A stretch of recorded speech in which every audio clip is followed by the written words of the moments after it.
China has strongly criticized a US proposal that would block Chinese airlines from flying over Russian airspace on routes to and from the United States, calling it a move that would damage global travel and hinder international people to people exchanges.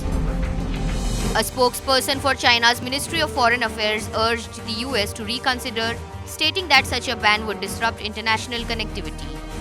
Barring Chinese airlines from using Russian airspace on US bound routes would obstruct travel and exchanges between people, the ministry said.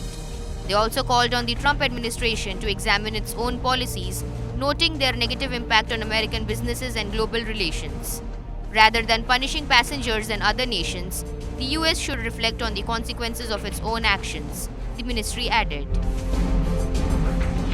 The backlash comes after the US Transportation Department proposed restricting Chinese airlines' use of Russian airspace, arguing that access to shorter, more efficient routes gives them an unfair advantage over American carriers.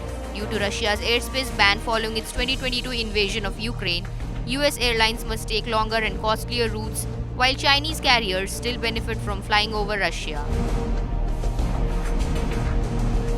According to reports, the US has given China a 2-day window to respond, warning that the restrictions could take effect by November. Tensions between Washington and Beijing continue to rise on multiple economic fronts. On the same day, China announced new export restrictions on rare earth minerals critical to US industries, which are widely seen as retaliation for US trade policies.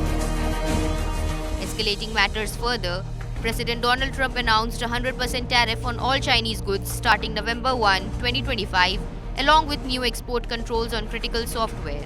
He claimed the move was in response to a hostile letter from Beijing and labeled China's stance a moral disgrace.